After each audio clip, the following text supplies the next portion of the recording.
pour permettre à ceux qui ont quelques problèmes techniques pour rejoindre la session euh, de s'arranger pour bien suivre cette bonne session qui va commencer. Il y en a qui nous signalent qu'ils ont un problème technique pour rejoindre notre plateforme. Merci. Entendu, j'attends votre feu vert pour commencer. Allô, professeur? Oui, oui, bonjour, j'ai bien entendu. Ouais, pas de souci, je peux attendre. J'attends votre validation pour commencer la présentation, dès que vous le Merci souhaitez. beaucoup. Merci beaucoup.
Bon après-midi, chers participants.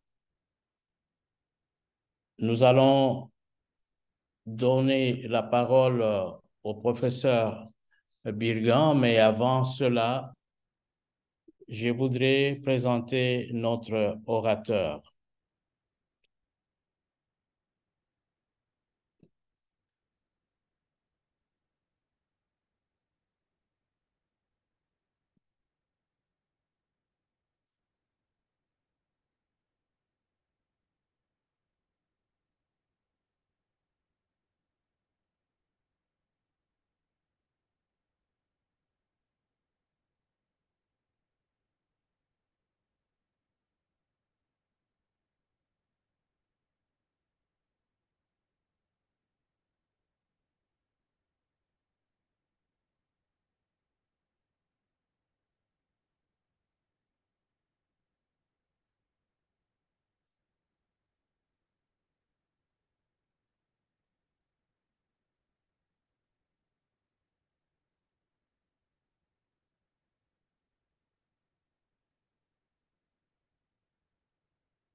Bon après-midi, mesdames, messieurs.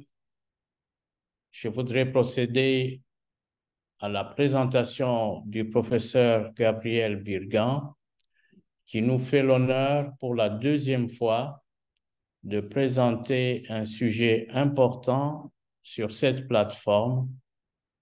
Nous l'avons reçu au mois d'avril de la même année et il a accepté encore une fois de nous parler d'un sujet intéressant, la surveillance du champ opératoire.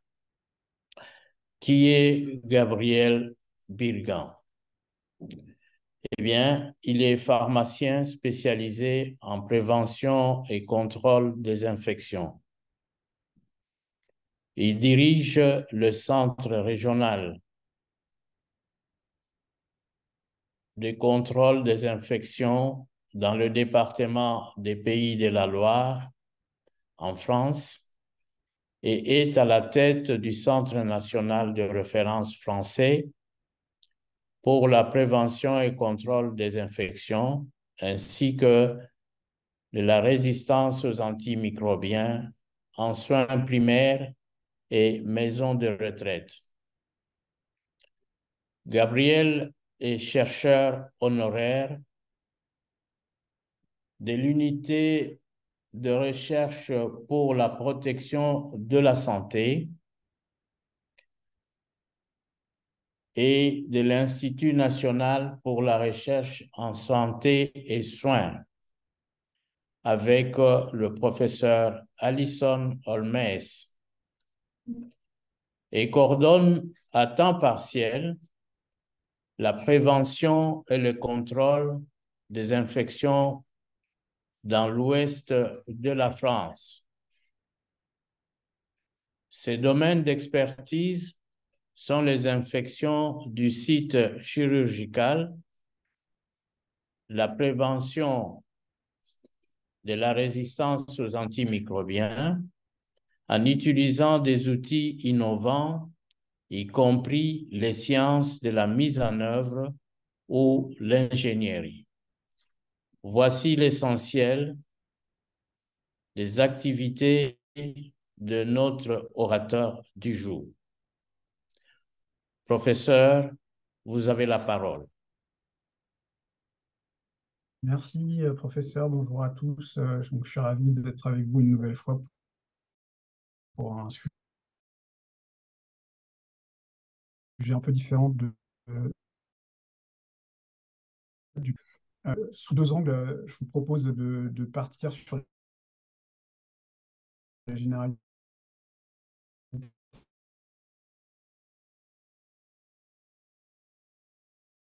des données épidémiologiques de surveillance des infections. Et si ça vous intéresse, aborder des approches de prévention de ces infections et notamment les recommandations telles qu'elles sont rédigées à l'heure actuelle et l'évidence scientifique qu'il y a derrière certaines mesures. Alors, je vais partager le diaporama.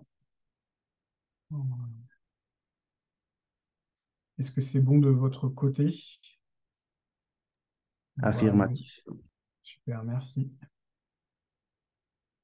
Voilà, donc c'est une présentation que je donne assez régulièrement ici en France, notamment vers nos collègues qui s'occupent de la prévention et le contrôle de l'infection dans les établissements français. Et donc, comme je le disais, va commencer par quelques rappels, notamment sur les définitions des infections opératoires qui se définissent pour une partie comme des infections superficielles, c'est-à-dire des infections qui atteignent la peau et les tissus sous-cutanés au-dessus de la partie de la peau névrose, des fascias, avec des caractéristiques qui vont, sur le plan diagnostique, se formaliser par un écoulement purulent, par l'isolement de germes, et puis par un diagnostic qui va être posé de manière clinique.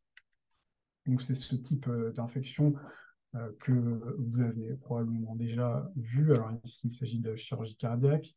Les infections profondes de l'incision, où là, on a une atteinte des tissus situés au niveau ou au-dessus pardon, de la peau névrose. Et dans ce cas-là, il s'agit donc de l'atteinte des fascias avec un écoulement du purulent en provenance d'un drain ou sous aponévrotique, ou alors la présence de signes cliniques à titre de fièvre, de déhiscence de la plaie. Et également, encore une fois, la possibilité de poser un diagnostic sur le plan purement clinique.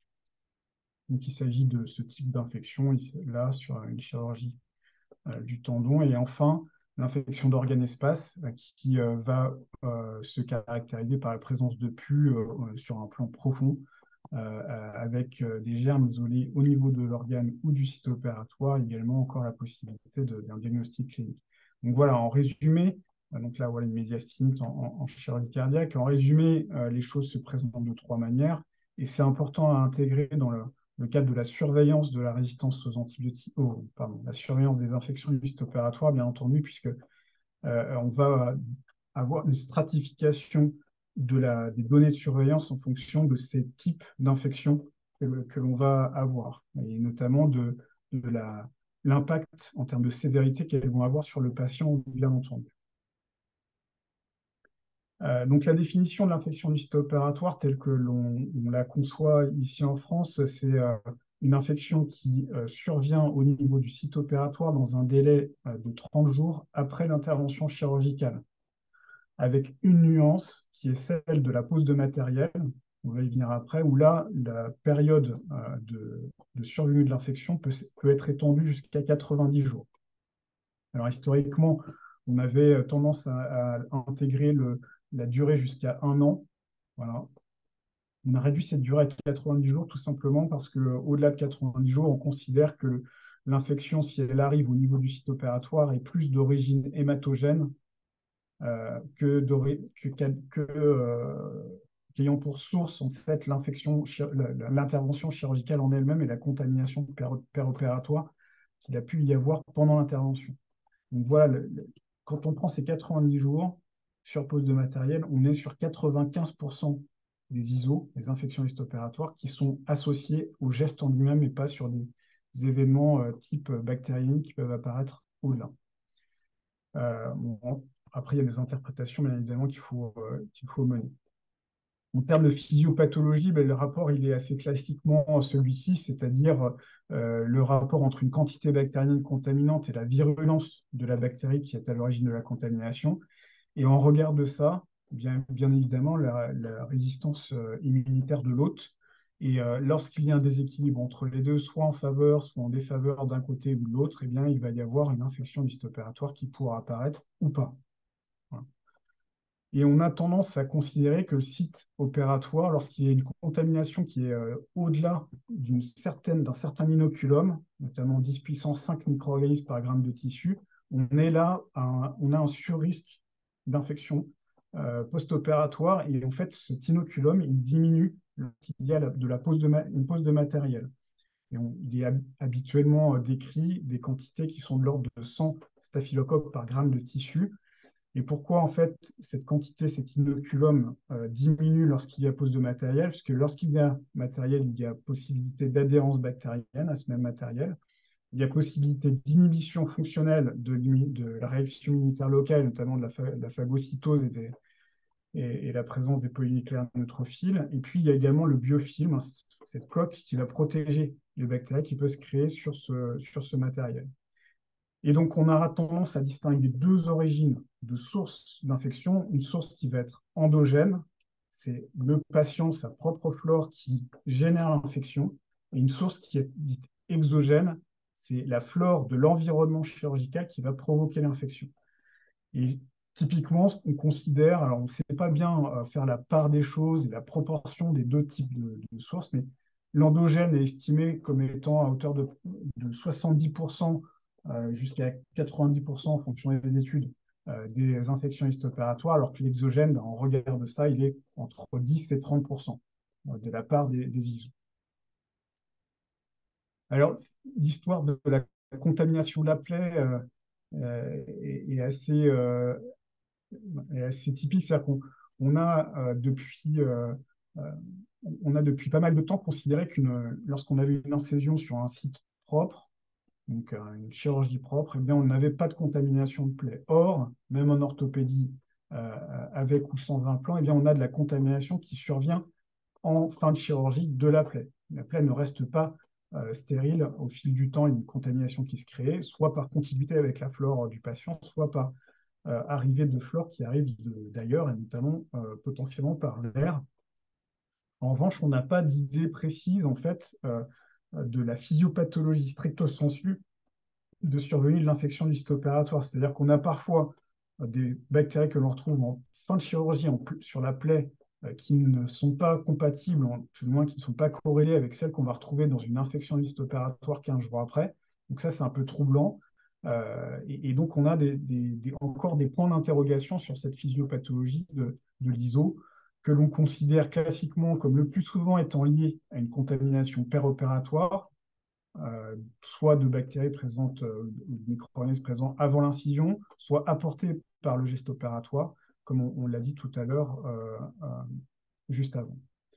Plus rarement, on considère qu'il y a des infections post-opératoires, enfin, des origines d'infections qui peuvent arriver en post-opératoire. C'est typiquement l'achat de suture lorsque l'on aborde des viscères creux, un foyer non fermé et très rarement un pansement, donc des infections qui peuvent arriver de dehors en dedans ou par voie hématogène.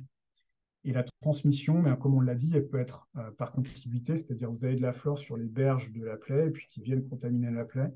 Soit par voie manuportée, vous avez des problèmes d'asepsie chirurgicale qui vont faire que la bactérie va arriver dans le site opératoire, ou alors sur un plan aéroporté, où bien évidemment, on baigne dans un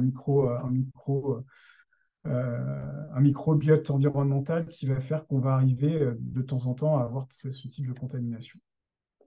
Alors j'en arrive à l'épidémiologie et on va aborder les aspects de la surveillance des infections histo-opératoires. Je vais vous donner des exemples en France de la manière dont on présente les données euh, et de la manière dont on les collecte par ailleurs. Donc, sur le plan épidémiologique, alors c'est variable en fonction des pays, c'est variable en fonction du contexte, mais on est quand même sur des niveaux d'infection qui sont soit au premier, soit au deuxième rang des infections associées aux soins dans les hôpitaux.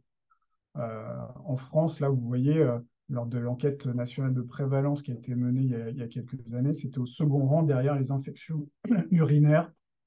Mais on a parfois des hôpitaux qui sont confrontés, c'est d'ailleurs le cas dans un hôpital voisin du nôtre, où vous avez des taux d'infection histo-opératoire qui font qu'on arrive à vraiment un problème majeur et prioritaire. On a un impact, bien entendu, en termes de létalité, mais qui est très variable en fonction des gestes, en fonction des infections histo-opératoires, et puis des prolongations également avec de durée de séjour avec des coûts associés.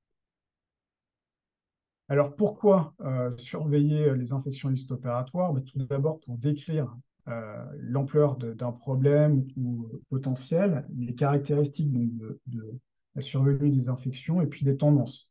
On a également une surveillance qui va permettre d'évaluer si on met en place une mesure, une action de prévention et de contrôle des infections histo-opératoires, eh bien ces taux ou ces données de surveillance nous permettront de voir si notre action est efficace ou non, et puis d'alerter face à une évolution, une tendance qui est à la hausse, avec soit une épidémie, soit des phénomènes émergents. Voilà. L'incidence des ISO en ortho augmente-t-elle pour décrire? Est-ce que Par exemple, la mise en place d'une nouvelle antibioprophylaxie permet de diminuer les ISO. Et puis alerter, y a-t-il une épidémie d'infection à Staphylococcus aureus en chirurgie orthopédique prothétique de hanche, par exemple.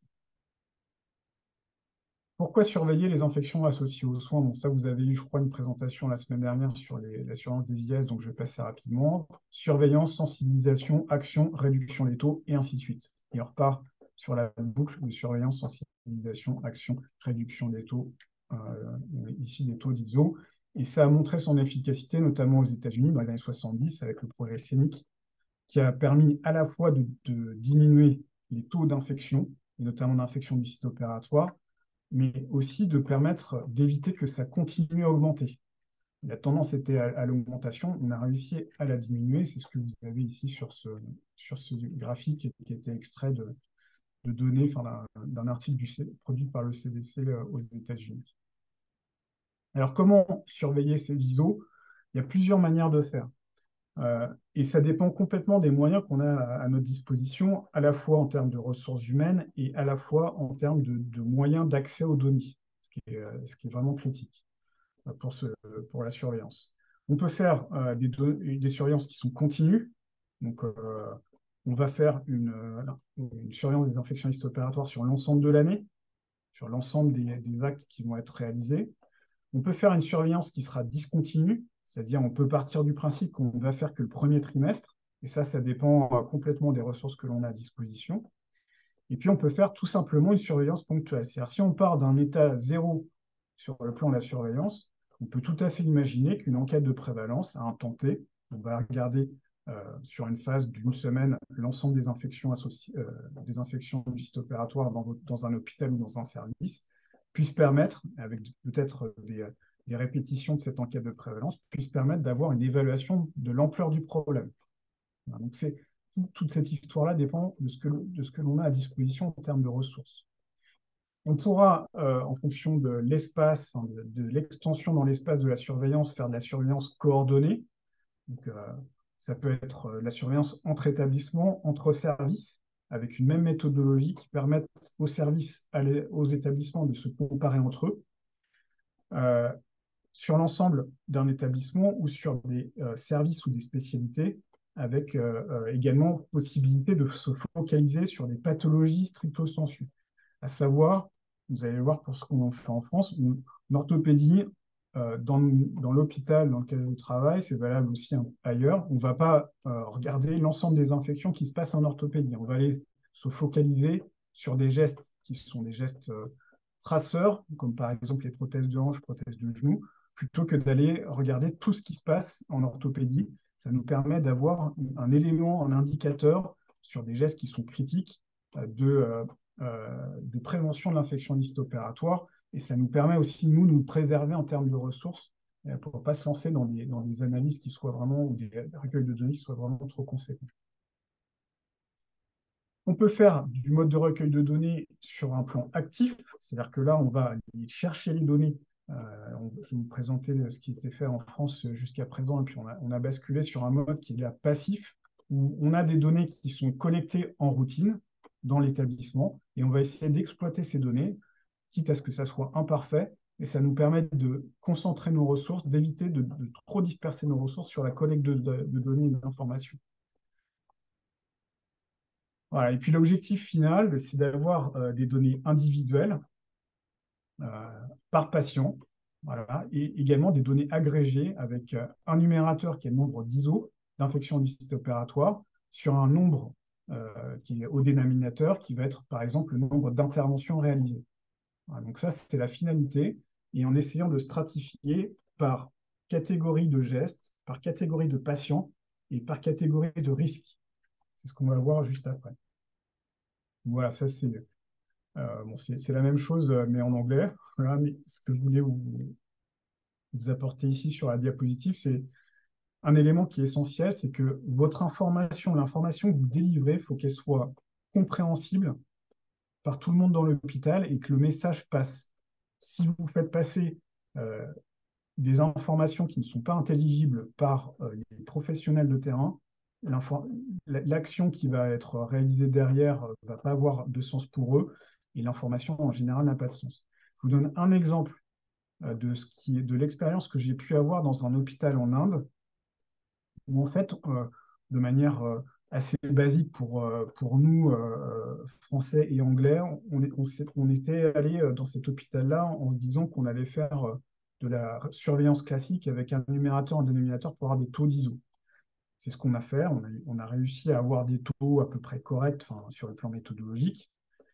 Et on est allé vers les chirurgiens pour leur dire, voilà, vous avez tant d'ISO dans votre service. Et en fait, le chirurgien, lui qui a une vision clinique des choses, ça ne lui parle pas, les taux d'ISO. Ce qui lui parle, lui, c'est les aspects cliniques de l'histoire.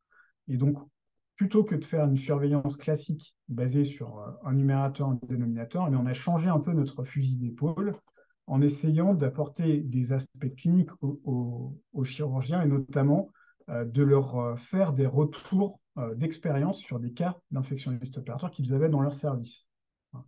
Et de manière à partir de cette explication de cas, d'ISO, voilà, tel patient est arrivé à telle date, il a eu telle infection à tel moment associée à tel potentiel problème, eh bien, on a pu mettre en place des actions correctrices. Donc, vous voyez que la surveillance, elle a la géométrie variable. Et la géométrie variable en fonction du message que vous souhaitez faire passer et de la réception qui sera faite du message sur les acteurs et les effecteurs qui vont pouvoir prévenir l'infection. Alors, en termes de sources de données, on a des données administratives, médicales et de laboratoire qui seront potentiellement à utiliser. Et c'est un enjeu, à mon avis, majeur dans les surveillances, hein, c'est tout ça, d'avoir à la fois des données qui soient suffisamment importantes pour pouvoir être exploitées à des fins de message, mais également essayer de préserver, encore une fois, nos ressources et pas se lancer dans des travaux titanesques qui ne permettraient pas de faire autre chose. Voilà. Donc c'est vraiment cet équilibre qu'il faut trouver. Donc je vais passer là-dessus. Alors vous avez schématiquement plusieurs types de surveillance qui sont en place, des surveillances qui sont manuelles, on va y venir après. Puis vous avez des surveillances maintenant qui se développent de plus en plus, en tout cas dans certains hôpitaux, c'est les surveillances semi-automatisées, que vous allez faire en sorte d'obtenir que des cas de suspicion d'infection post-opératoire. Tous ceux qui se passent bien, vous les mettez de côté, vous n'allez pas plus loin dans la recherche d'informations. Et puis, vous avez jusqu'à des surveillances qui sont dites automatisées, qui se basent essentiellement sur des données euh, administratives où vous allez avoir des algorithmes qui vont vous permettre d'avoir des taux d'ISO qui sont calculés. Ici en France, c'est le cas au niveau national où on a des taux d'ISO qui sont calculés par l'autorité de santé. Alors, les étapes à la mise en place de la surveillance des ISO, il faut définir le problème et les moyens qui vont être nécessaires pour mettre en place cette méthodologie.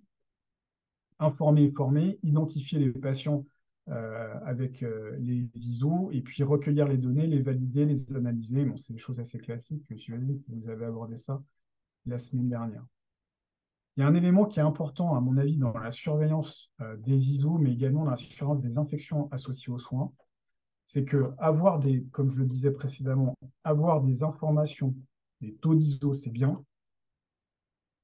Avoir des informations sur l'infection post-opératoire, c'est bien. Mais les restituer aux acteurs, c'est mieux.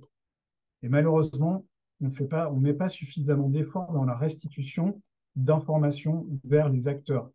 Je vous explique, quand on a des taux d'ISO, on va voir les chirurgiens, OK, ou leur envoyer un mail, OK, mais est-ce qu'ils vont lire le mail? Donc ça, c'est une chose. Est-ce que, au-delà des chirurgiens, il va y avoir un ruissellement de l'information jusqu'aux professionnels de terrain, à savoir les professionnels dans le bloc opératoire? Ça, c'est beaucoup moins sûr. Et donc, à faire une restitution directement auprès des acteurs clés qui sont au bloc opératoire d'informations sur ces taux d'ISO, c'est beaucoup mieux. Et c'est malheureusement assez peu fait à l'heure actuelle. En tout cas, chez nous, c'est très peu fait. On ne va pas malheureusement aller jusqu'à faire de l'explication de ces informations-là auprès des infirmiers de bloc opératoire, des chirurgiens en face à face et compagnie. Et pourtant, c'est l'effort qui est essentiel. Tout ce que vous ferez en termes de méthodologie, de collecte de données, d'informations, n'aura pas d'intérêt si vous ne faites pas une restitution d'informations claires et directes auprès des acteurs qui vont mener la prévention d'infection. Donc, comment mener ça en pratique? Il y a des éléments bien évidemment clés. Il faut avoir dans la poche, entre guillemets, il faut que ça soit votre meilleur ami, des chirurgiens qui ont un leadership important dans le bloc opératoire, le microbiologiste est important. Si vous avez des gens qui s'occupent des données administratives, il faut les avoir aussi dans la poche. Voilà, c'est des choses qui vont faciliter en fait la mise en œuvre de la surveillance. Et puis engager des acteurs clés dès le départ, c'est encore mieux. Le reporting, comme je disais, il faut qu'il soit au bon moment, donné au bon moment. Si vous faites une surveillance et que vous reportez les données un an après, en fait, un an après, potentiellement, vous n'avez plus les mêmes acteurs. Et ça n'a pas de sens pour les gens qui vont recevoir l'information. Il faut que ces informations-là, elles soient complètes, qu'elles soient claires, qu'elles soient brèves et qu'elles soient restituées dans un délai qui soit vraiment le plus court possible. Voilà, en termes de méthodologie, pour vous dire un peu l'évolution qu'il y a eu en France, on est, pour ce qui concerne le national, sur une surveillance discontinue, c'est-à-dire qu'il y a simplement 3 mois de l'année qui font l'objet d'une surveillance au niveau national, ce qui ne veut pas dire qu'au niveau local, on ne fait pas plus long. Par exemple, ici, dans notre hôpital, on suit les ISO sur l'ensemble de l'année, parce qu'on s'est donné les moyens de le faire. Et on est passé sur un système qui était un système manuel. Je m'explique, je vous ai présenté le tableau tout à l'heure. Le système manuel, c'est vous allez, quand un patient passe au bloc opératoire, ouvrir une feuille. Donc, je mets une étiquette patient, il a telle intervention à tel jour. Bon, de manière très simpliste, c'est ça qui se passe. La feuille, vous la reprenez 30 jours après, et puis vous allez voir si le patient, à la fois dans son dossier clinique ou à partir de la microbiologie, si le patient il y a eu un prélèvement positif post-opératoire, et puis de quel type de prélèvement il s'agit et quelle bactérie a été isolée, et si l'infection post-opératoire a été diagnostiquée. Donc là, vous avez une feuille qu'il faut après retranscrire sur le plan informatique pour en faire une analyse de données. Une fois que vous savez ça, après, vous pouvez faire, que vous avez bien analysé les données, on va y venir après, vous pouvez faire une restitution. Ce que l'on fait maintenant à l'heure actuelle en France, est-ce qu'on a la capacité de le faire, c'est qu'on a fait une surveillance semi-automatisée, c'est-à-dire que les données, elles ne sont pas collectées comme ça de manière active, elles sont collectées de manière passive. Ici, l'établissement soit payé, il faut que l'établissement transmette à l'assurance maladie, ici en France, des actes, des codes d'actes qui sont réalisés. Et en fait, on a des actes de chirurgie qui sont codés, on a des actes de reprise chirurgicale qui sont codés, et puis on a parfois des actes d'infection qui sont également codés. Si vous mettez tout ça dans un fichier Excel et que vous faites la part des choses, eh bien vous allez voir que pour 80-90% des patients, en fonction des actes chirurgicaux, eh bien vous n'allez avoir que l'acte principal, c'est-à-dire l'intervention chirurgicale. Ce qui, pour les 10-20% restants, vous allez avoir l'acte chirurgical initial, plus la reprise, et puis parfois, pour certains, vous allez avoir un diagnostic d'infection. Et c'est cela qui nous intéresse. Tous ceux qui ont eu juste l'intervention sans acte après, on les laisse tomber, on les met de côté, ce qui nous sert à notre dénominateur. Ils ne vont pas nous servir à aller plus loin dans la suspicion de l'infection. Donc, vous voyez, l'idée de tout ça, c'est d'économiser du temps, voilà, de collecte d'informations pour essayer de le passer sur autre chose, notamment la prévention de l'infection en elle-même. Alors, il y a d'autres facteurs qui sont importants à prendre en compte. C'est, comme je disais, la stratification par catégorie de risque. Et tous les patients ne sont pas égaux vis-à-vis du risque d'infection post-opératoire. Tous les actes chirurgicaux ne sont pas égaux également. Pour ce qui est du patient, vous connaissez le score ASA de la Société américaine d'anesthésie, qui va permettre, sur un score de 1 à 5, de voir si le patient est en bonne santé ou, à l'inverse, s'il est moribond. Et ça, c'est un élément qui est intéressant à intégrer, puisque plus le patient ira vers un score vers 5, plus il y aura un risque d'ISO. De la même manière, on a la classe de contamination d'Alzheimer qui permet de voir si l'acte chirurgical en question, il est à risque ou pas. Si vous êtes sur une chirurgie propre, typiquement l'incision pour une chirurgie de prothèse de hanche, vous êtes sur la chirurgie propre, vous êtes sur un site stérile, potentiellement qui est programmé, voilà, et vous avez donc un risque qui est vraiment mineur.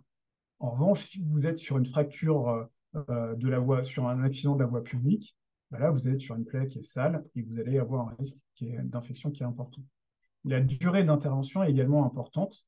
plus votre plaie opératoire, bien évidemment, est ouverte longtemps, plus vous avez un risque de contamination qui arrive. Et en mettant tout ça dans l'analyse, eh bien, vous allez pouvoir stratifier votre risque. Il y a un score qui a été établi aux États-Unis qui s'appelle le score NICE, qui permet de stratifier tout ça. Si on prend le score ASA, les caractéristiques du patient, on voit que plus ce score-là, il augmente, plus le risque d'ISO augmente aussi. Vous avez, en fonction du score, là, 1 à 4, des taux d'ISO qui vont de 2,8 à 11,2. Classe d'Altemeyer, donc c'est les 4 classes, c'est la chirurgie aseptique propre. Vous avez des taux qui sont de l'ordre de 1%. En chirurgie orthopédique protéique en France, c'est ce qui se passe à l'heure actuelle. Donc c'est variable en fonction des centres, hein, bien entendu. Et si vous êtes sur la chirurgie sale, vous pouvez monter jusqu'à 40%. C'est les infections, le site est infecté ou il y a un traumatisme ouvert qui est supérieur à 4 heures. Et là, vous avez des taux, vous voyez, qui sont également de la même manière, qui augmentent de manière linéaire en fonction de cette catégorie, cette classification de l'altéméie. Et enfin, vous avez la possibilité de distinguer la chirurgie urgente de la chirurgie programmée. La chirurgie programmée étant, par définition, beaucoup plus avec un ensemble de facteurs qui sont anticipés, qui sont prévus, et donc on a la possibilité de prévenir l'infection post-opératoire de manière plus adéquate qu'en chirurgie urgente, où on a parfois, pour la chirurgie urgente, en plus des délais de prise en charge qui vont faire que les patients vont avoir un surrisque d'infection post-opératoire. Et donc, en calculant, en prenant en compte ces différents scores, eh bien, vous allez pouvoir calculer un score NICE qui va aller de 0 à 3 et qui va cumuler les risques pour le patient, l'acte chirurgical et la durée d'intervention. Et on aura aussi, là je ne l'ai pas mis, mais un histogramme qui va montrer une augmentation donc, de l'infection, des taux d'infection en fonction de ce score. 0, vous êtes sur des taux qui vont être plutôt bas, et 3, vous êtes sur des taux qui vont être plutôt hauts. Alors, la surveillance stricto sensu, juste pour vous donner un exemple de ce qui est fait ici en France et ce qui est présenté dans les rapports de surveillance, ça donne une idée de la manière dont on peut mener une surveillance dans nos établissements. Donc, comme je le disais, on prend pas, d'une part, on ne va pas aller chercher ce qui se passe dans toutes les spécialités chirurgicales et pas tous les actes chirurgicaux. Il y a une sélection qui est faite, a priori, sur des actes chirurgicaux qui vont être traceurs de l'activité de prévention d'infection du site opératoire. Si vous prenez l'orthopédie, par exemple, je vous disais tout à l'heure, on ne va pas faire l'ongle carnien, on ne va pas aller voir le canal carpien. On va aller voir la prothèse de hanche, la prothèse de genou, point. En première intention. Voilà. Et sur les autres chirurgies, je vous laisse lire, mais c'est également le même principe. On ne va pas intégrer tous les actes en chirurgie gynéco-obstétrique, on va regarder que des actes qui sont traceurs, qui sont a priori, lorsqu'il y a une infection, génèrent un vrai impact pour le malade, qui sont difficiles à traiter et qui vont permettre de s'apercevoir de ce qui se passe. De la même manière, on ne va pas faire une surveillance pour ce qui concerne le national qui va être sur l'ensemble de l'année. Là, on a une surveillance qui est sur 6 mois. On a eu des surveillances qui étaient sur 3 mois. Vous voyez, c'est une surveillance discontinue qui est menée ici à l'échelle nationale. Et puis, pour la détection des ISO, alors j'en parlais tout à l'heure, vous voyez qu'il y a des durées de surveillance qui sont de 30 jours post-opératoire à 90 jours lorsqu'il y a de la pose d'implant. On va correspondre en fait aux définitions classiques avec des algorithmes alors, qui sont un peu barbares, mais c'est l'idée que j'évoquais tout à l'heure d'avoir des suspicions d'ISO et de laisser tomber les patients où on sait qu'il y a très peu de chances, très peu de probabilité de survenue d'une infection post-opératoire sur la base des données que l'on a collectées de manière passive dans l'hôpital. Alors, les résultats, comment est-ce qu'ils se présentent? Alors, il y a des résultats qui sont présentés à l'échelle du patient, et puis des résultats qui sont présentés à l'échelle de l'unité. Je m'explique, l'échelle du patient va aller dans le détail avec des caractéristiques patients. L'échelle de l'unité, c'est vous prenez le nombre d'ISO que vous avez dans une unité, le nombre de actes qui ont été réalisés, mais sans tenir compte des facteurs patients dans l'analyse. Donc voilà le rapport tel qu'il est présenté. Donc vous avez les taux, enfin les nombres d'interventions qui sont réalisées en fonction des années, et ça donc qui constitue le dénominateur de la surveillance. Et puis après, vous avez les caractéristiques des patients qui sont présentées, donc le rapport homme-femme sur le nombre à partir des actes qui ont été réalisés, l'âge moyen qui est important aussi à décrire pour ceux qui ont été opérés de manière générale et puis pour ceux qui ont eu une ISO. Et puis la durée moyenne de séjour, notamment en préopératoire, qui va également influer sur le risque de survenue d'infection post-opératoire. Et puis en post-opératoire également, la durée de séjour est décrite dans le rapport. Donc là, vous voyez que le taux d'infection du site opératoire, alors ici, je crois que c'est global en 2021, il y a le NIS qui est calculé. Donc ça, c'est sur le patient-based, parce qu'on a les données patients, qui permet de voir qu'on passe de 1,8 à 5,9. Donc le score NIS permet de voir, de ne pas mettre tous les patients, on va dire, dans le même panier et de stratifier en fonction du type de patient et type d'acte. Donc après, une fois qu'on a présenté les taux de manière globale, il y a des taux par type d'acte. Donc là, vous avez prothèse de genou, prothèse de hanche, vous avez le nombre d'interventions, le nombre d'ISO, et puis vous avez le taux d'infection qui est présenté. Voilà. Avec des taux qui peuvent varier en fonction du type d'acte, ici présenté dans la surveillance SPICMI. Et les taux sont également présentés en fonction du type d'infection. J'en parlais tout à l'heure. Vous avez une distinction qui est faite dans la présentation entre les infections qui sont superficielles, c'est ce que vous avez en rouge sur l'histogramme, de celles qui sont profondes et celles qui sont d'organespace. Et finalement, ce qui va nous intéresser probablement le plus, c'est cette partie supérieure, là, c'est l'organespace et profonde, qui vont, elles, avoir un réel impact pour le patient, sachant que pour l'iso superficielle, il va falloir les prévenir, bien entendu, mais le traitement, il se fait souvent en ambulatoire, parfois par traitement par antibiothérapie, et parfois il est résolutif par lui-même. Donc, ce que l'on a tendance, nous, à chercher, c'est plutôt ces infections d'organes d'espace et profondes qui ont un réel impact pour les malades. Et puis après, vous avez les caractéristiques diagnostiques donc, qui sont décrites. Est-ce qu'il s'agit d'une ISO qui a fait l'objet d'un prélèvement microbiologique positif et à quel germe on va y venir après. Donc voilà, ça c'est la distribution en fonction des actes réalisés. Vous voyez que l'orthopédie, on a majoritairement des infections profondes. D'ailleurs, sur une prothèse de hanche, on peut se poser la question ce que c'est qu'une infection superficielle, puisqu'on arrive assez vite en fait au site opératoire. Un autre élément qui est important à intégrer dans l'analyse des données de surveillance des infections post-opératoires, c'est la durée de survenue de l'infection. Je vous explique pourquoi, enfin, je pense que vous le savez, mais plus l'infection surviendra précocement après l'intervention, plus on aura tendance à penser qu'il s'agit d'une infection liée directement à une contamination péropératoire. Plus l'infection tardera à survenir dans le temps, plus on pourra se poser la question de quelque chose qui s'est passé en post-opératoire chez le patient, notamment potentiellement une contamination de dehors en dedans.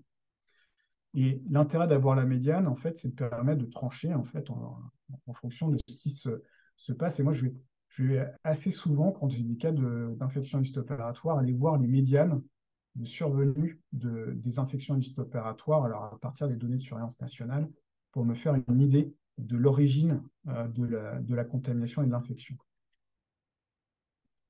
Donc voilà, ça c'est les taux d'incidence qui sont présentés. Et un autre élément, peut-être le dernier, je crois, sur les surveillances des ISO, c'est la microbiologie, qui est essentielle de mon point de vue. La partie microbiologique, la description de cette partie-là vous permettra de comprendre une partie de la physiopathologie potentielle. Si vous avez des infections à Staphylococcus coagulase négatives, qui sont très probablement la flore commensale du malade, eh bien, et avec a priori peu d'impact sur le malade, eh bien, vous allez la distinguer d'infections à entérobactéries où là, l'origine est digestive ou post-opératoire avec des contaminations par l'intermédiaire de la sphère digestive. Et ce n'est pas exactement la même interprétation que l'on fait des deux situations. Et on peut voir là qu'en fonction d'ailleurs du site que l'on aborde, orthopédie, on aura plutôt du staphylocoque, donc de la flore cutanée, alors qu'en digestive, on aura bien entendu plus des entérobactéries, de la flore digestive, alors que la chirurgie cardiaque est un peu mêlée avec à la fois des Staphylococcus coagulase négatifs, qui sont des bactéries présentes sur les berges sternales en fin de chirurgie, des entérobactéries qui vont, elles, venir contaminer le site opératoire avec des problèmes de circulation post-opératoire, notamment du bas débit au niveau digestif, qui vont favoriser les translocations de bactéries du tube digestif vers le sang. Donc voilà, sur le plan de la surveillance des infections du site opératoire, ce qu'il est important à intégrer, c'est la notion de patient, la notion d'acte, la notion de délai et la notion de microbiologie que l'on va avoir dans les infections du site opératoire. Alors, juste pour vous présenter le score ASA, il y a une analyse qui est faite. Hein, on peut aller assez loin, c'est-à-dire de voir quels sont les facteurs qui sont associés à la survenue d'ISO. Ici, il s'agissait du score ASA, de la classe de contamination et de la durée d'intervention, mais ce n'est pas très surprenant. Et puis le fait d'avoir plusieurs interventions, plusieurs sites abordés lors d'une même intervention qui était également associée à une survenue plus importante d'infection du site opératoire. Le diabète, qui est un élément important de survenue d'ISO en termes de facteurs de risque. Et puis, vous avez également l'obésité et le tabagisme, hein, qui sont les trois grands facteurs à l'origine de la survenue d'ISO. Alors, en termes de présentation des résultats, c'est la présentation de vos résultats dans votre établissement est essentielle, on l'a dit tout à l'heure. Il y a un autre élément qui est essentiel de mon point de vue, mais il faut procéder étape par étape, c'est la comparaison entre les établissements. Et de fonctionner sur une même méthodologie entre plusieurs établissements, ce qu'on appelle la surveillance en réseau. Et à partir de là, vous avez un phénomène de benchmarking qui s'opère, et donc on a la tendance naturellement à essayer d'améliorer pour éviter d'être le plus nul de la classe, quoi, en gros. Et c'est ce qu'on essaie de faire ici en France avec ces funnel plots là. Vous avez une analyse qui est faite, c'est un exemple, hein, c'est pas sur les infections opératoires, mais qui permet de situer un établissement par rapport aux autres. En fait, le funnel plot, le principe, en deux mots, de manière très simpliste, c'est que vous avez une sorte d'entonnoir là, qui est représenté par la ligne bleue. Si vous êtes à l'intérieur de l'entonnoir, c'est que vous êtes à peu près correct. C'est-à-dire que votre nombre d'infections opératoires est égal au nombre d'infections a priori attendues. Si vous êtes en haut, là, ça veut dire que vous n'êtes pas bon. Vous êtes au-dessus de ce qui est attendu. Et si vous êtes en bas, c'est vrai que vous êtes très bon, c'est vrai que vous êtes en dessous de l'attendu.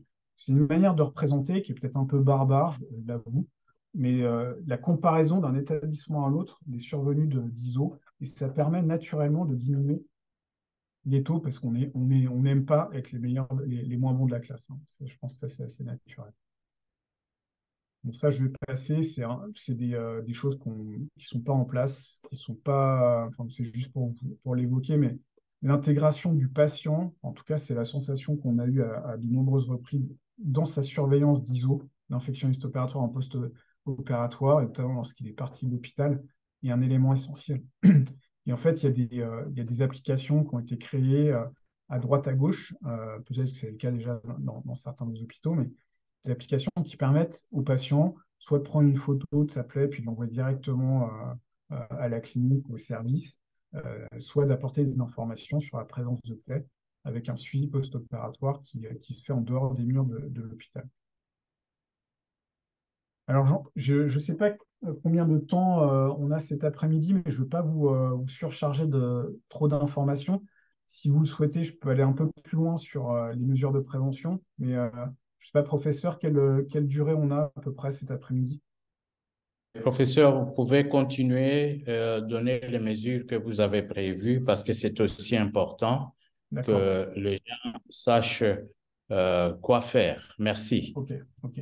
On va continuer. Donc, je vais passer assez rapidement sur les facteurs de risque parce qu'on les a déjà un peu abordés, mais il y a des facteurs qui sont liés à l'hôte, donc le patient, sont peu modifiables. On les a vus précédemment, hein, je ne vais pas les rappeler. Il y en a certains qui sont un peu modifiables. On essaie d'éviter que le patient soit dans une phase de tabagisme actif lorsqu'il est opéré. Et puis, on a des facteurs qui sont modifiables. C'est ceux de la durée de séjour pré-hospitalier, pré-opératoire, que j'évoquais tout à l'heure, et puis la gestion des infections préexistantes avant l'arrivée au bloc opératoire. Il y a des facteurs qui sont liés à l'acte.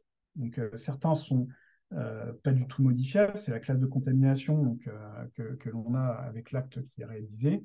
La durée de l'intervention ça peut être modifiable, elle est dépendante à la fois de la complexité de l'acte, mais également de l'opérateur, qui va aller plus ou moins vite. Urgence versus programmé, ça c'est également quelque chose qui peut s'anticiper. Et puis là, parfois, et puis la chirurgie, le type de chirurgie mini-invasif versus conventionnel. On aura des procédures qui, elles, vont être modifiables. C'est la majorité des procédures de prévention telles que je vais vous les présenter après. Je vais y venir, je vais essayer de les aborder les unes après les autres. Alors, je vais passer là-dessus. Alors, comment prévenir les IDO?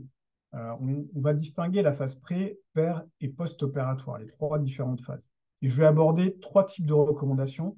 Donc, les recommandations de l'OMS que vous connaissez très probablement, celles du CDC, et puis je vais également aborder ce qui a été décrit dans les recommandations françaises.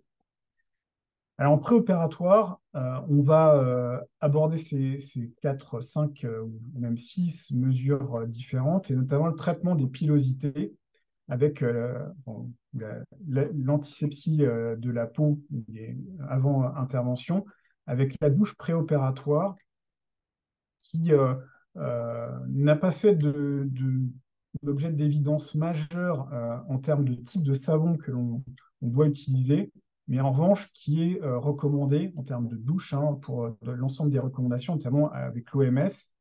Et jusqu'avant 2016 ou au courant des années 2010, eh bien, on utilisait les savons antiseptiques en douche préopératoire et maintenant, ça n'est plus le cas. On a ici basculé vers l'utilisation de savons doux. Ce que l'on préconise, c'est d'utiliser des savons doux qui sont dans des flacons qui n'ont pas été utilisés auparavant pour éviter la contamination du savon en lui-même. Mais on a arrêté ici, pour une bonne partie des activités chirurgicales, de réaliser du savon, des douches préopératoires au savon antiseptique. Ce que l'on préconise, alors je vais passer sur, vous aurez les diapositives, vous aurez les recommandations qui ont été publiées à droite et à gauche sur le sujet. Ce que l'on recommande ici, c'est une douche avec un savon doux ou antiseptique, mais majoritairement c'est le savon doux qui est utilisé. Un shampoing du cuir chevelu si ce cuir chevelu est dans le site opératoire, mais sinon non. Et le nombre de douches, une ou deux, bah ça on ne sait pas trop. Il est recommandé d'en faire une au moins une en préopératoire, soit la veille de l'intervention, soit le matin même de l'intervention. Il n'y a pas de délai maximal entre la douche et l'intervention qui a été décrit. Alors la dépilation, qui est un élément majeur de la prévention de l'infection du site opératoire, je vais vous expliquer, la dépilation, elle n'est pas recommandée. C'est-à-dire qu'il n'est pas à l'heure actuelle recommandé de procéder à une dépilation. Ça dépend de l'opérateur et en fait de la manière dont il juge la gêne que les poils peuvent créer sur le plan technique. Mais il n'est pas recommandé de dépiler un patient avant l'intervention. Et le traitement des pilosités, il y a une chose qu'il ne faut pas faire, c'est le rasage. Le rasage était largement décrit comme étant associé à un surrisque d'infection du site opératoire. Donc, pas de rasoir pour le traitement des pilosités. De préférence, ne pas en faire. S'il faut en faire, il ne faut pas le faire avec un rasoir, mais le faire soit avec une tondeuse, soit avec de la crème dépilatoire. Voilà, donc vous avez là 3-4 études. Il y a un ensemble d'études d'ailleurs qui montrent que plus vous rasez, plus vous avez un surrisque d'infection du site opératoire. Alors, ça s'explique par plusieurs raisons, mais c'est principalement l'abrasion de la peau par le rasage qui est importante à prendre en compte. Et également, du fait de cette abrasion, vous allez avoir une colonisation de micro-fissures cutanées par des germes qui vont, lorsqu'on va inciser la peau, se répandre dans la plaie opératoire et générer un surrisque d'infection. Donc voilà, le rasoir à proscrire, pas de dépilation si on n'en a pas besoin, donc, sauf si absolument nécessaire. Et si on le fait, c'est tondeuse ou crème dépilatoire, et en aidant le patient, en assistant le patient, et en lui expliquant, si c'est lui qui le fait, qu'il ne faut vraiment pas faire de rasage. Bon, malheureusement, on a encore du rasage qui est réalisé. Donc je passe là-dessus, c'est les recommandations un peu partout à l'étranger. Pas de dépilation, privilégier la tonte, donc OMS, recommandation forte, SF2H, recommandation B2. La décolonisation préopératoire. Vous savez que le Staphylococcus aureus, il est présent au niveau du nez et par extension, il est également présent au niveau de la peau. Il y a 25-30% des personnes qui sont porteuses de Staphylococcus aureus. Et Staphylococcus aureus, comme on le disait tout à l'heure, il a une forte capacité à provoquer une infection. Ça fait partie des germes qui vont avoir une virulence qui va être en défaveur donc ou en faveur de l'infection, en défaveur du patient. Et donc, on a des systèmes de décolonisation qui peuvent être utilisés, notamment avec la mupirocine, qui est une pommade antibiotique qui permet de décoloniser le nez, associé à la décolonisation cutanée par des douches antiseptiques. Et ce que l'on a à l'heure actuelle en termes d'évidence scientifique sur l'intérêt de la décontamination nasale préopératoire, c'est deux choses. C'est la chirurgie cardiaque, essentiellement.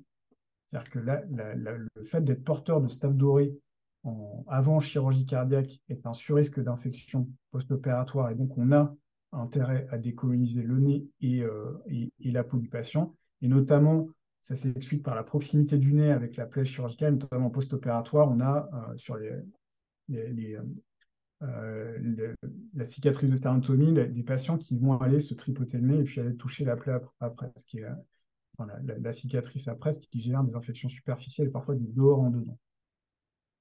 Donc ça, on a une évidence qui n'est pas non plus majeure, mais on a un gros, cet essai-là qui a été publié dans le New England Journal of Medicine, qui a montré que ça présentait un intérêt en chirurgie cardiaque. Il y a un point d'interrogation à l'heure actuelle, c'est sur la chirurgie orthopédique, où on a des recommandations divergentes. Nous, ici en France, on ne le fait pas en chirurgie orthopédique. C'est recommandé aux États-Unis de le faire en chirurgie orthopédique prothétique, cette décolonisation. Si vous lisez l'OMS, alors je ne sais plus si je l'ai mis là, voilà. L'OMS dit qu'il faut le faire en chirurgie cardiaque et orthopédique et éventuellement dans d'autres types de chirurgie s'il y a un portage du patient en préopératoire qui est identifié. Nous, on considère, alors c'est variable en fonction du contexte, mais on considère qu'en orthopédie, si on devait décoloniser tous les patients avant chirurgie orthopédique prothétique de hanche ou de genou, il faudrait décoloniser 10 000 patients, on a fait une estimation, pour prévenir une infection du site opératoire à staph doré. Donc, on a jugé que c'était, pour l'instant, ça a peut-être évolué, pas opportun de le mettre en place. Alors, comment ça se passe, la décolonisation? Parce que si vous souhaitez le faire sur certains types de chirurgie, ce que je vous conseille de faire, c'est 5 jours, une décolonisation nasale, une douche antiseptique par jour, donc sur une phase de 5 jours, englobant l'intervention chirurgicale, c'est-à-dire qu'il faut commencer avant, continuer après. Et l'idéal, si vous souhaitez le faire dans une chirurgie en particulier, comme la chirurgie cardiaque, c'est de le faire de manière systématique sans se poser de questions. Pas faire de prélèvement pré-opératoire pour voir s'il y a du portage, parce que sinon vous allez rentrer dans des problèmes à n'en plus finir de résultats rendus, de prescription et compagnie. Donc ça, si on le met en place, il faut le faire de manière systématique et sans prélèvement préopératoire. Alors malheureusement, on n'a pas, voilà, c'est une donnée française, hein, mais on a de la dépilation, comme je vous disais, le rasage mécanique qui est encore réalisé, notamment lorsque le patient le fait à son domicile. Il pense bien faire, mais en fait, il le fait mal. Enfin, il fait mal. Alors, en opératoire, qu'est-ce qu'il se passe? Il y a l'hygiène des mains qu'on essaie de privilégier. En tout cas, ici, c'est devenu la très grande majorité des gestes d'hygiène des mains se font avec des frictions chirurgicales des mains, donc aux solutions hydroalcooliques. Le bon port des gants est un sujet. Il faut bien les mettre, ce qui n'est pas toujours évident, les gants stériles. Et puis, parfois, il faut les changer à certains moments, ce qui n'est pas toujours aussi évident. Il y a des phases qui sont plus à risque que d'autres de contamination des gants. En termes de détertion, lorsque le patient arrive au bloc, c'est le cas ici en France, mais c'est vraiment franco-français, je crois. C'est qu'on fait, enfin, on a eu l'habitude de faire une détertion, c'est-à-dire de nettoyer la peau avant l'intervention du site opératoire. Mais en fait, il n'y a pas d'évidence là-dessus. Et d'ailleurs, en France, on est revenu un peu sur ces histoires-là où on considère que ce n'est pas nécessaire de le faire si la peau n'est pas macroscopiquement souillée. Et donc, si la peau n'est pas macroscopiquement souillée, on passe directement à l'antisepsie cutanée, où là, on va faire une désinfection par un antiseptique. Il faut avoir des antiseptiques alcooliques lorsque on est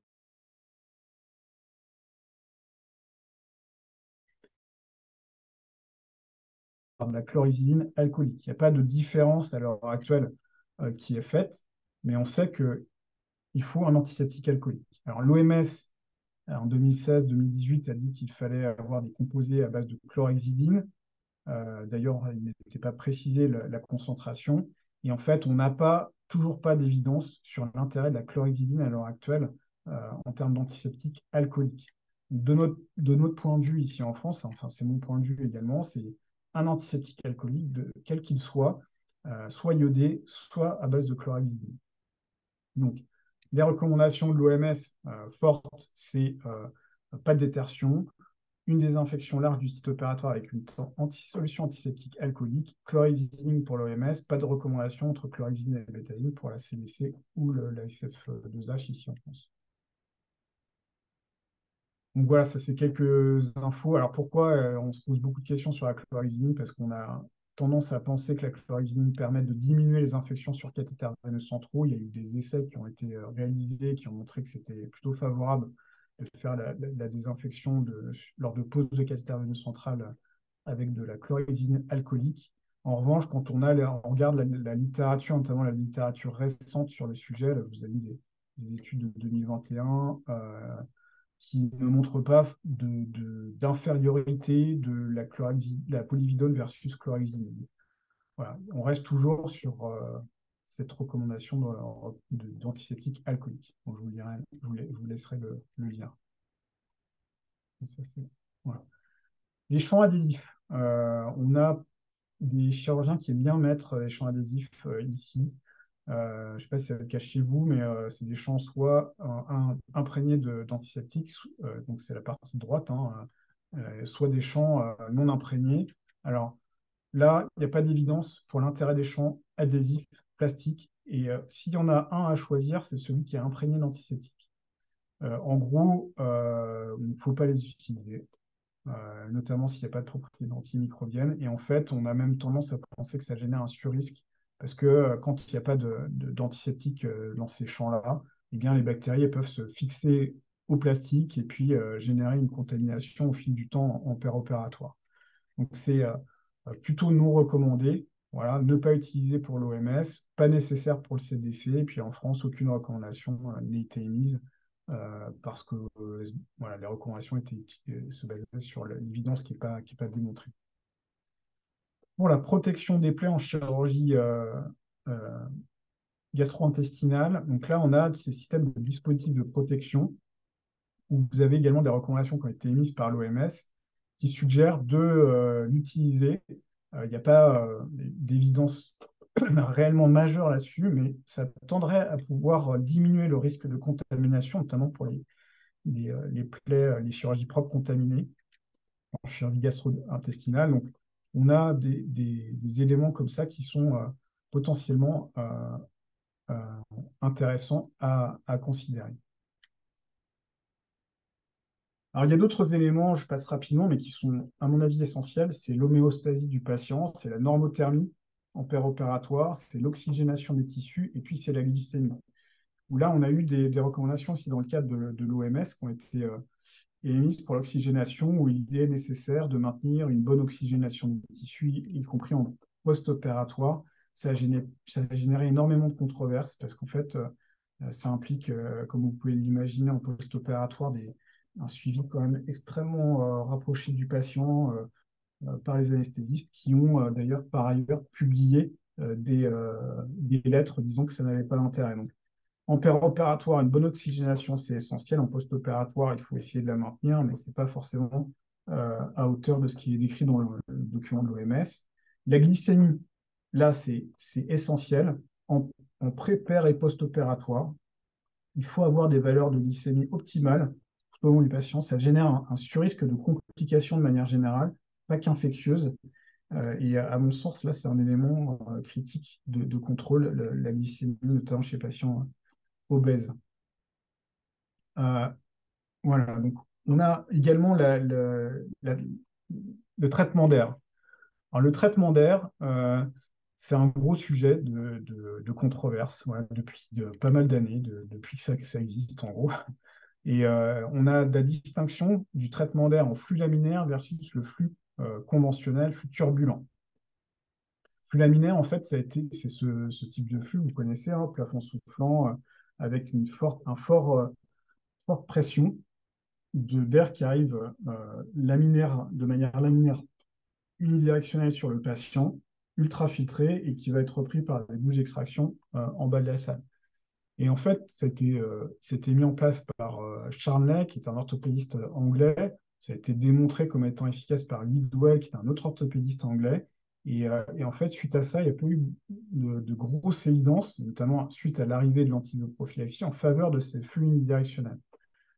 Et donc, il y a une revue de la littérature qui a été faite dans le cadre des recommandations de l'OMS, et l'OMS en est venu à dire qu'il ne fallait pas utiliser ces systèmes de flux laminaires, y compris en chirurgie à haut risque, qui est la chirurgie orthopédie, l'arthroplastie totale de hanche ou de genou. Donc, je crois que voilà, bon, ça c'est la recommandation française. Euh, à l'heure actuelle, finalement, l'ISO 7, hein, qui est le flux turbulent, est considéré, s'il est de bonne facture, comme étant aussi efficace qu'un flux laminaire, la configuration de la salle, par ailleurs, est bien en ordre, et si les comportements opératoires des professionnels sont également adéquats. Voilà, parce que ces comportements peuvent générer une contamination de l'air, que ce soit par les mouvements ou par les ouvertures de portes. Donc ça, c'est juste des recommandations françaises, je passe. Vous avez l'ISO 5, l'ISO 7, qui sont les classes de contamination. Je passe là-dessus, je passe que c'est du franco-français. Et puis, vous avez parfois la tentation de certaines personnes d'avoir des armoires qui, vous savez, traitent l'air. Alors, c'est très coûteux, mais on essaie de l'éviter. Voilà, je passe là-dessus. Ça revient sur la revue de la littérature hein, de Peter Bischoff qui a permis de faire les recommandations de l'OMS, où on n'avait pas d'évidence majeure en faveur du flux unidirectionnel, y compris en orthopédie. Voilà, la durée de pansement post-opératoire, qui est également un élément sur lequel on a assez peu de données, on a plutôt une tendance à avoir des délais de maintien du pansement post-opératoire de 48 heures, pas plus. Au-delà de 48 heures, on considère que la phase de cicatrisation la première étape de cicatrisation est passée et on peut, pour une majorité des chirurgies, laisser le patient se doucher en post-opératoire. Donc avec de l'eau propre, bien entendu. Voilà, donc je passe là-dessus. Et on va bientôt arriver à la fin. L'irrigation du site opératoire, donc c'est un autre élément où on a souvent des questions quand on est au bloc. Est-ce que je dois irriguer la plaie avant de la fermer? Les chirurgiens se posent souvent cette question-là. Pour l'OMS, il est dit qu'il est possible de faire une irrigation, mais si on la fait, c'est avec de la bétadine, c'est un antiseptique iodé à queue. C'est également mis dans les recommandations du CDC, il faut considérer l'irrigation. Euh, et il se trouve que le CDC, dans ses recommandations précédentes, disait qu'il ne fallait pas faire d'irrigation avec de la bétadine, puisque ça perturbait la phase de cicatrisation. Donc, vous voyez qu'on est sur des choses un peu délicates. Et par contre, si vous faites une irrigation, il faut vraiment le faire avec un antiseptique, il ne faut pas le faire avec de la solution saline. Voilà, et puis après, bon, il y a la notion d'antibioprophylaxie, mais qui est un sujet en soi, et on pourra presque passer l'après-midi dessus. Malheureusement, l'antibioprophylaxie, à l'heure actuelle, elle est pas bien réalisée, à la fois en termes de qualité, en opératoire, où on sait, y compris ici, qu'à peu près 70% des actes chirurgicaux ont une bonne couverture antibioprophylactique. Ici, dans ma région, parce on a fait un audit il y a quelques temps. Et l'autre aspect, qui est maintenant bien décrit dans les recommandations de l'OMS, c'est qu'il ne faut pas continuer l'antibioprophylaxie en post-opératoire. Voilà. Sauf vraiment situation très, très, très particulière, mais pas de prolongation d'antibioprophylaxie au-delà du geste opératoire. Voilà. Donc voilà, après, je vous enverrai les diapositives, hein. J'ai vu que c'était attendu dans le chat. Et puis, bon, vous avez des questions autour du délai pré-incision. On considère qu'il faut faire l'injection d'antibioprophylaxie à peu près au moment de l'induction, donc de l'anesthésie. Il faut le faire soit avant, soit après, pour éviter, pour permettre de voir s'il y a une allergie, si le patient est allergique à l'anesthésie ou à l'antibiotique. Et c'est entre 30 minutes et 1 heure qu'il faut le faire. Bon, il y a des études qui sont sorties récemment qui ne montrent pas forcément d'évidence quand on est dans les 2 heures précédant l'intervention, mais voilà, les choses évoluent aussi sur ce plan-là. Voilà, donc antibioprophylactie, ne pas poursuivre au-delà du geste chirurgical. Donc ça, c'est vraiment un accord fort. Voilà, puis après, il y a d'autres diapos, mais je vous laisserai les consulter, parce que sinon, on va passer toute l'après-midi sur le sujet. Et je vous les mettrai à disposition avec plaisir. Voilà, donc si vous souhaitez que l'on échange sur tous ces sujets, je suis à votre disposition.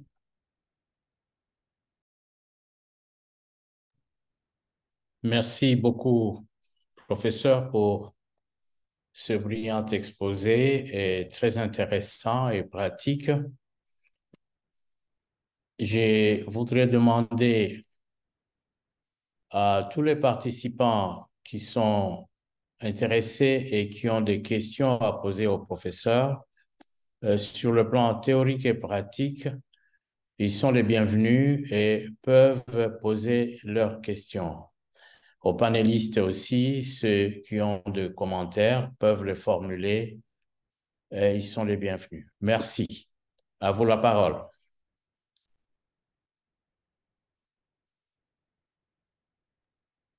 Peut y aller. Oui, vous pouvez y aller. Voilà, d'entrée des jeux, je voudrais féliciter Gabriel pour sa brillante présentation, comme d'habitude. Et je voudrais ici apporter quelques données en zone africaine pour compléter cette présentation de Gabriel. On a vu dans sa présentation qu'il y avait une magnitude de 15% des infections du site opératoire en France. Au niveau africain, il faut reconnaître aussi les limites en termes de méthodologie, la définition des infections du site opératoire, la mesure, etc. Mais qu'à cela ne tienne, il y a des estimations qui varient entre 2,5 et 30,9% des infections du site opératoire. Et pour ce qui va intéresser la plupart des participants africains, c'est aussi les infections après césarienne chez les femmes enceintes, qui est évaluée jusqu'à 20%. C'est des valeurs qui restent tout à fait alarmantes. Mais je devrais préciser ici que toutes ces évaluations restent vraiment des estimations parce qu'il y a énormément d'obstacles sur le plan méthodologique. Voilà, en quelques mots. Merci.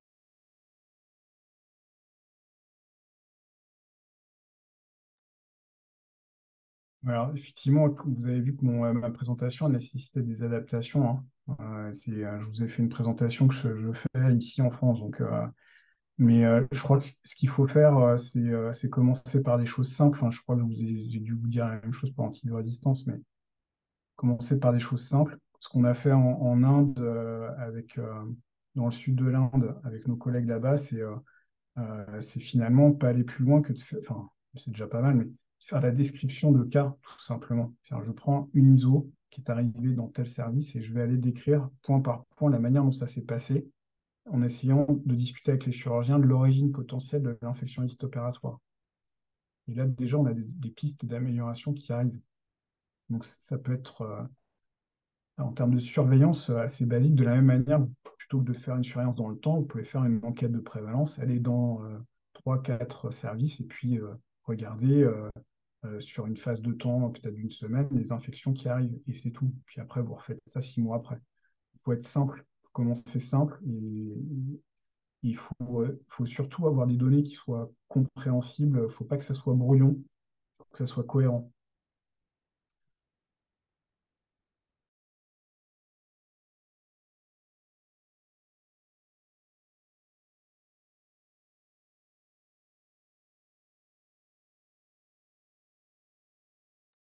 Il me semble qu'il y avait une main levée. Oui, effectivement. Bonjour, bon après-midi, professeur Gabriel.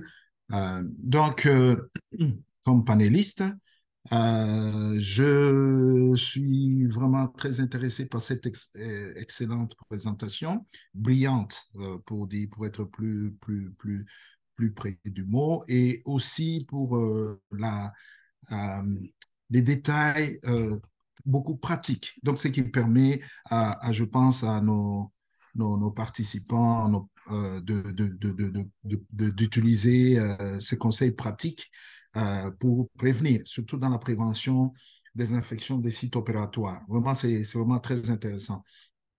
Maintenant, ma question à moi, et en revenant, c'est que le professeur Andy Boulaboula a dit tout à l'heure, pour essayer d'appliquer ça dans le contexte africain. J'ai beaucoup aimé comment vous avez parlé de la surveillance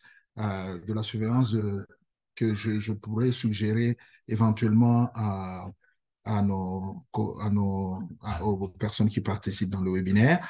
Donc, la surveillance coordonnée, si c'est possible, et transversale.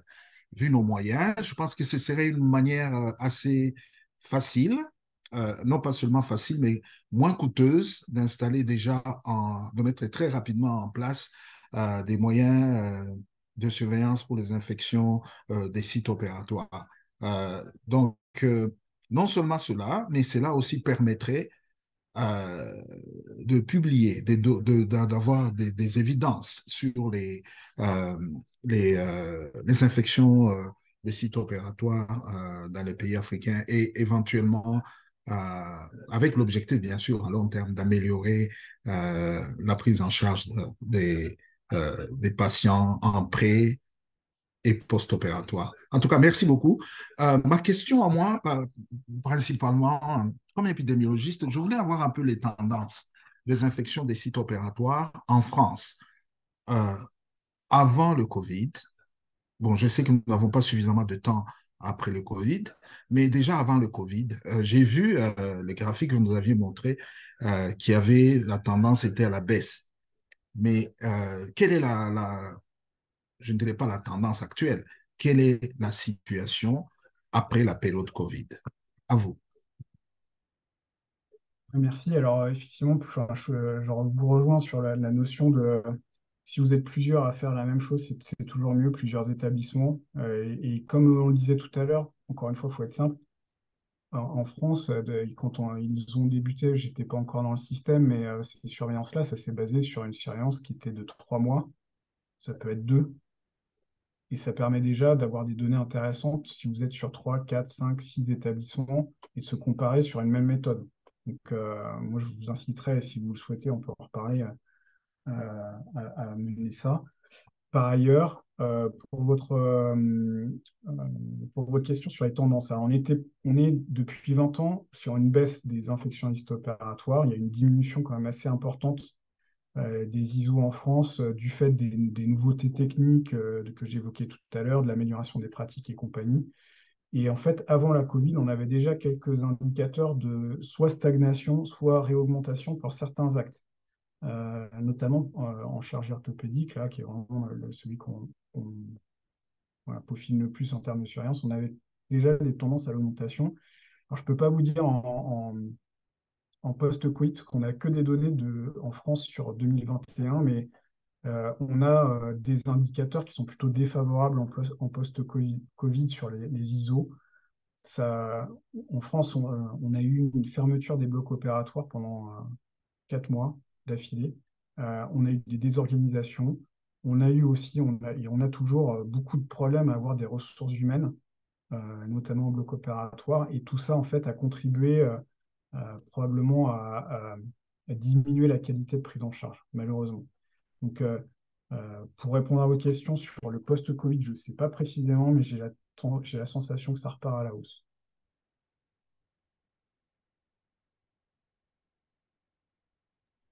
Merci beaucoup, professeur Gabriel. Merci. Si j'ai d'autres questions, je vais les mettre je vais vous les envoyer par email. C'est surtout dans la mise, comment aider dans les pays africains, comment installer des moyens de surveillance qui ne sont pas coûteuses d'écouteux et puis essayer de commencer quelque part pour avoir de l'évidence. Merci. Merci beaucoup. À votre disposition. Il y a des questions dans le chat. Suleiman, Ouais.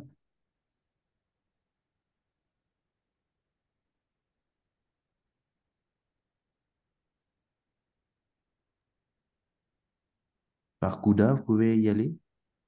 Il en reste que 8 minutes, je crois. Et, bonsoir à tous. Je commencerai mon propos par féliciter la brillante présentation de Gabriel. Ma question s'articule sur les structures à revenus, à faible revenu en Afrique. Est-ce qu'il serait possible d'avoir quelques éléments de base pour les structures qui n'ont pas encore mis en place la surveillance des sites opératoires? Quels sont les éléments clés qui, pour- qui pourraient avoir un intérêt significatif pour interpeller les autorités pour pouvoir mettre en place cette stratégie dans ce type de structure? Mm. Alors, ce que je vous inciterai à faire, c'est ce qu'on fait souvent en épidémiologie, c'est quand on part de zéro, quand on veut caractériser un problème, on fait une enquête, enfin, c'est ce que j'ai dit à plusieurs reprises, une enquête de prévalence. C'est-à-dire, c'est ce que nous, on fait en fait aussi en France, hein, très régulièrement, enfin, tous les 4 ans environ, et au niveau national. On va dans les services, vous pouvez prendre mettons que vous prenez votre hôpital à un temps T qui va être, je ne sais pas, première semaine de juin par exemple. Vous allez solliciter des personnes de votre hôpital, notamment les chirurgiens. Vous allez avoir un espèce de formulaire qui peut être très simple et vous allez aller voir chaque patient ou chaque dossier médical de chaque patient pour voir s'il y a une infection post-opératoire. Donc ça, déjà, vous allez avoir des informations à l'échelle de votre hôpital pour un temps donné du nombre d'infections que vous avez du site opératoire. Et ça vous donne déjà un taux. Vous allez avoir le nombre de patients présents en chirurgie qui ont peut-être été opérés ou pas, mais peu importe, à la rigueur, dans un premier temps, et ceux qui ont une infection opératoire. Et là, vous avez déjà une information qui vous permettra, à mon avis, d'aller voir vos directeurs ou vos administratifs de l'hôpital ou d'ailleurs et leur dire, voilà, je tiens à vous avertir que à tel moment, on a eu tant de patients qui avaient tant d'infections post-opératoires. Alors vous allez me dire, bah oui, mais ça ne prend pas en compte un volume de patients important, mais si vous voulez commencer simple, commencez par ça, une enquête de prévalence. Après, une fois que vous avez montré ces chiffres-là à vos administratifs, vous pourrez peut-être avoir des moyens, à mon avis, vous les aurez parce qu'ils vont vite comprendre que c'est un problème, pour aller plus loin. Mais enquête de prévalence en épidémiologie, on commence toujours par ça.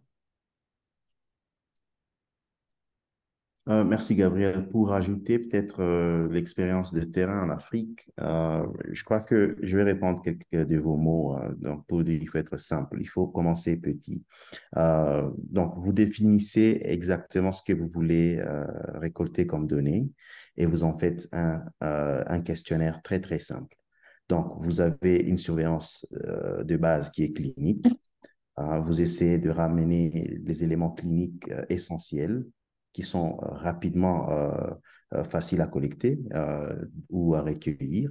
Ensuite, avec ça, peut-être sur une période de 30 jours, parce que vous aviez vu la définition, c'est 30 jours, il faut l'adapter à votre contexte. Je reviens toujours sur cet aspect du contexte. Il faut contextualiser les lignes directrices et les recommandations pour que cela puisse marcher.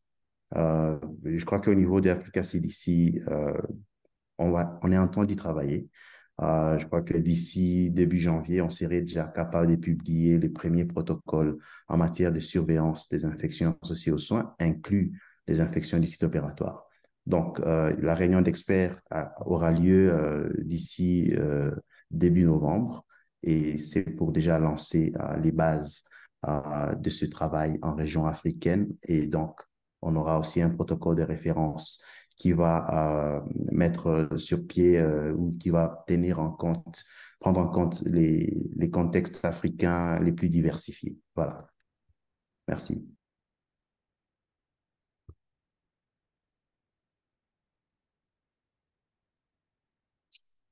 Dans le chat, nous avons Monsieur Ndoumé qui pose la question, mais qui félicite aussi l'orateur.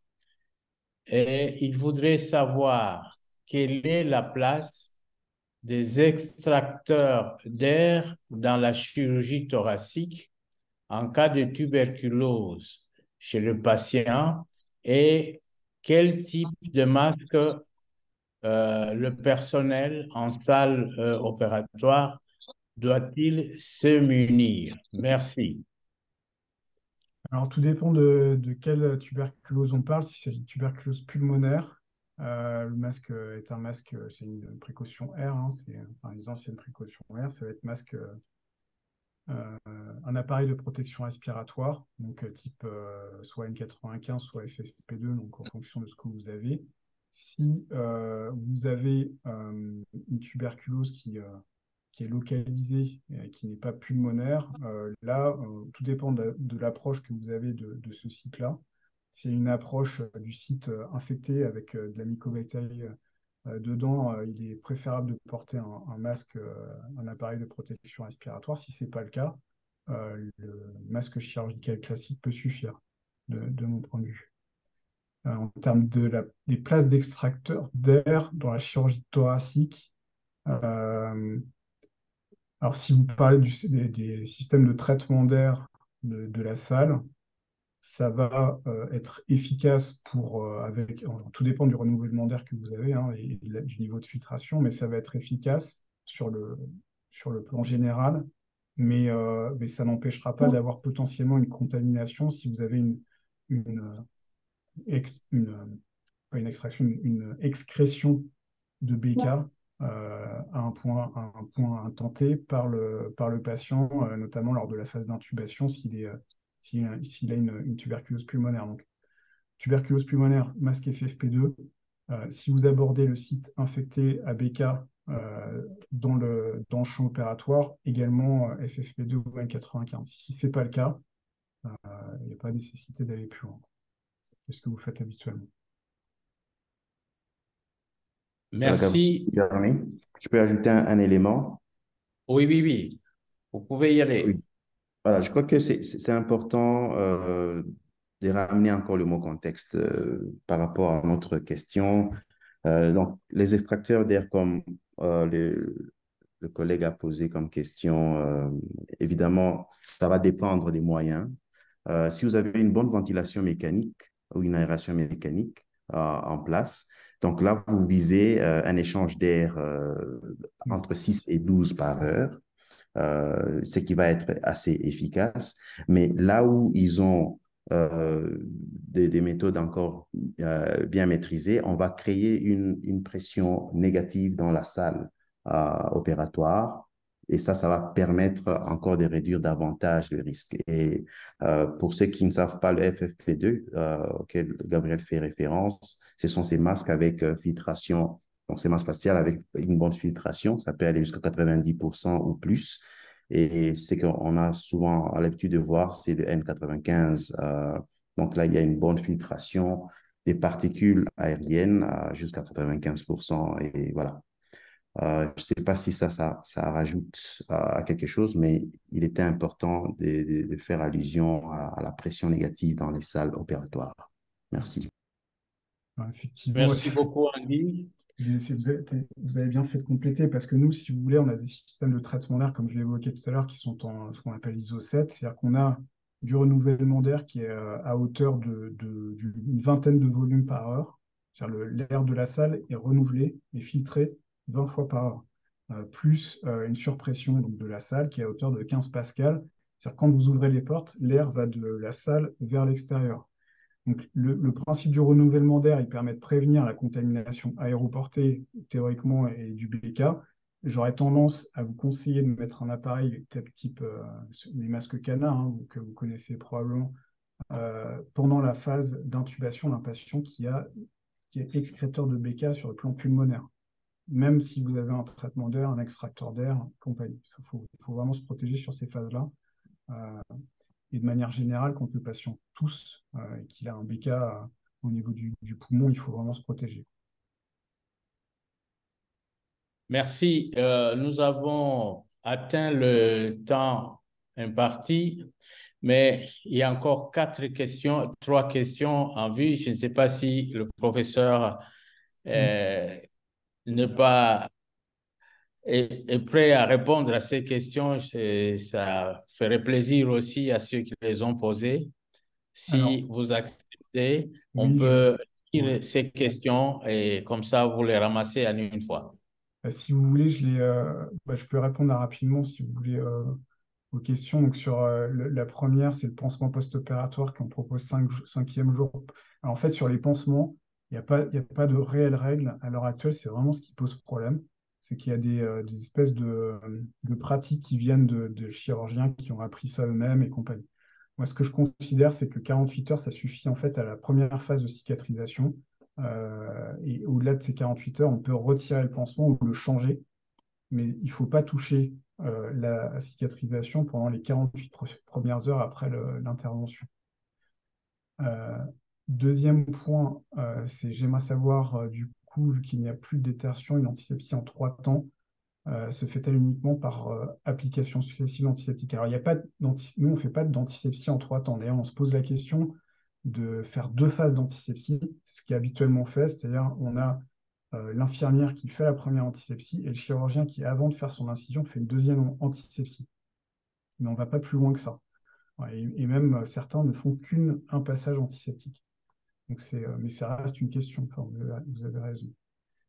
Quel est le risque potentiel de l'utilisation des splits dans le bloc opératoire ou des slips?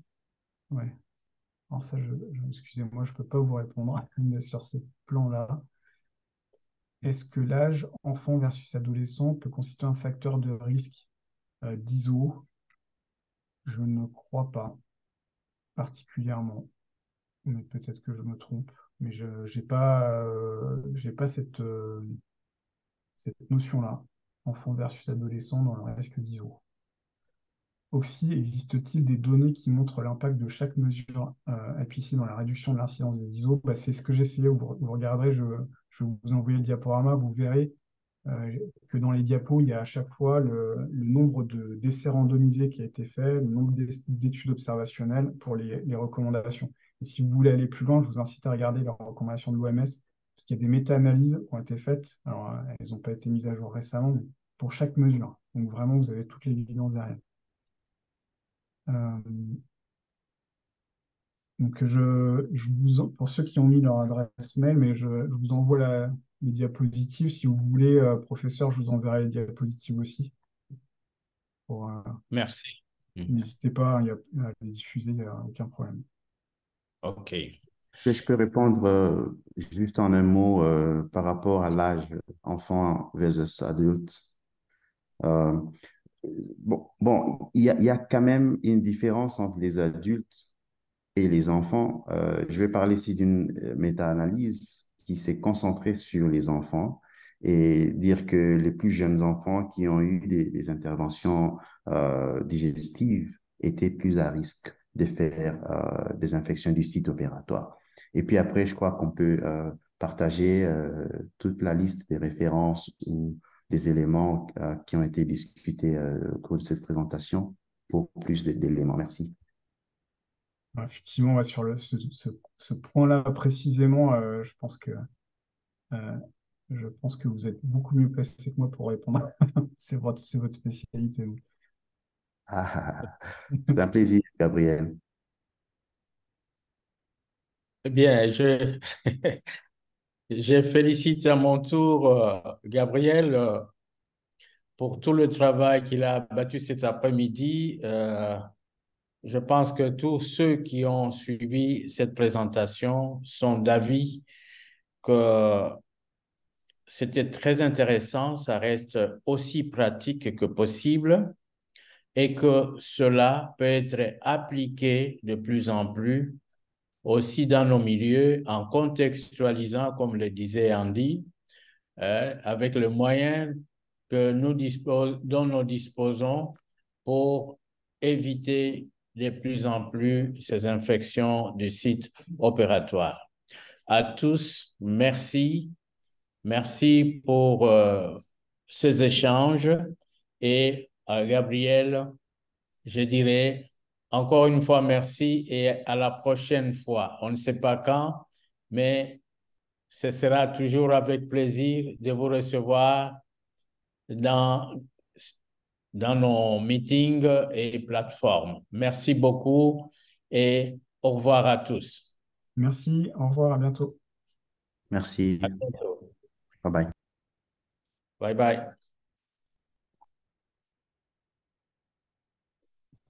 Merci, professeur Ali. Merci tout le monde.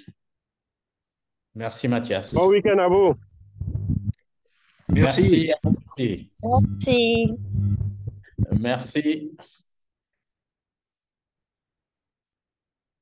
Merci. Merci.